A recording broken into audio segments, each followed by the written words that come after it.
Today I want to talk about time management. And the reason why I want to talk about it is I got feedback from one of the coaches saying, could you do something about time and the patient's waiting and how all that interacts?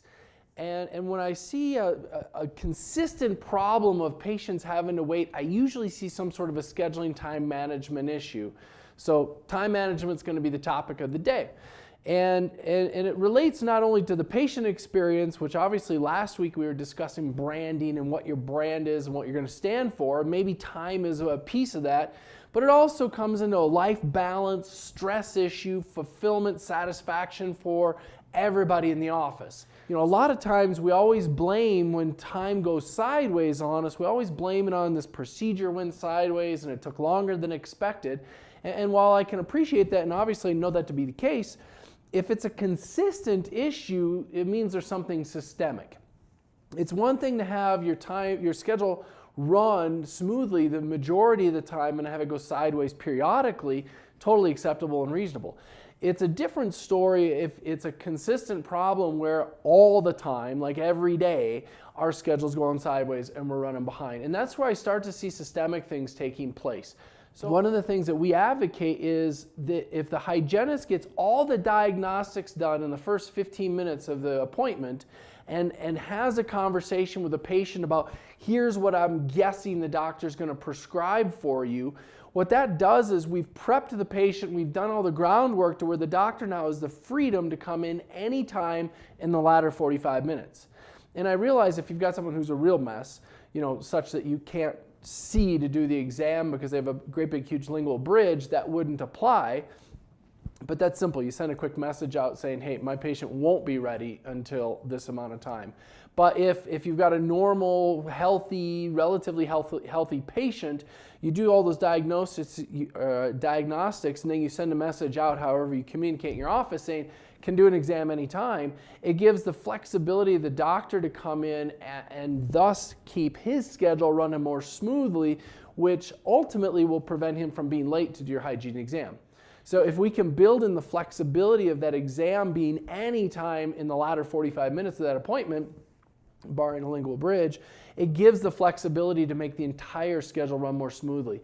And I realize sometimes when I advocate this, at first anyway, I'll get a hygienist who might push back on, but I need to do it at the end, or this is the way we've always done it. But if your office is always running late and that's the way you've always done it, I might suggest we try something different. Try it for a week, 2 weeks. What have you got to lose?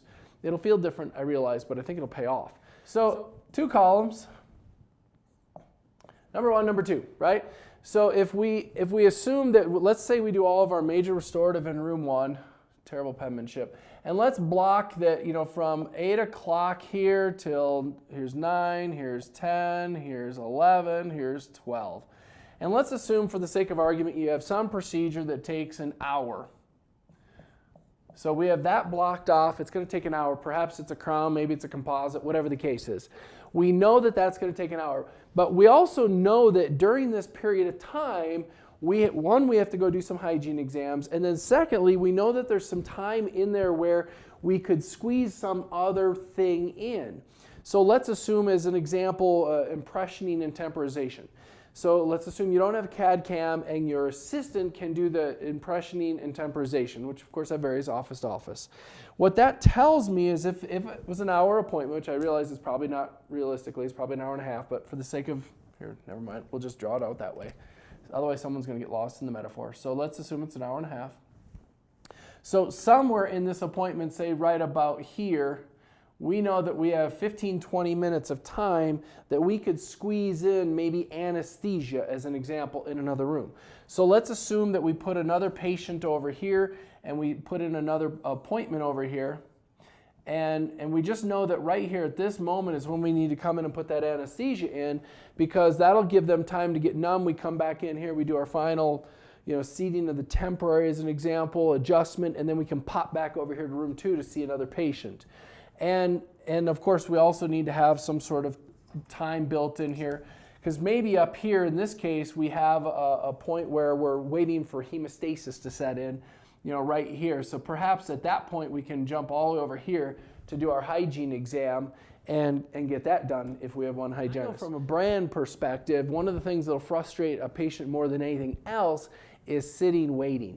Now, it's one thing if you come in and you say, hey, I'm going to anesthetize you. This is going to take 10 minutes because I want you to be really, really numb, and you have 10 minutes built in through building expectation. You know it takes 2 minutes. They don't, and the duration won't be impacted. So at least then I feel like progress is being made. So I think we can, one, set things up in a better way by having a plan in place, taking a little bit of time to figure out how to sequence these things accurately if it's not working in your office. And then secondly, build it around to where we have the ability to set that up to where we can have the whole schedule run more smoothly and, quite frankly, even squeeze more dentistry in. Your homework is to get with your coach. If there are time management issues, get with your coach to see where those opportunities lie so we can help you improve that. That's our job. If you don't know the answers, come to us with the solutions or with the challenges. It's our job to come up with solutions for you. So with that said, I'll sign off. I appreciate all your time and your attention here today. I look forward to seeing you next week, 8 o'clock Mountain, 10 o'clock on the East Coast. Until then, have a wonderful week.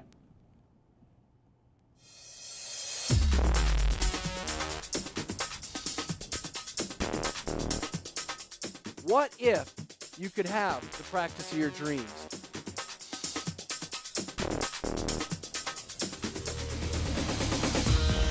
What's holding you back?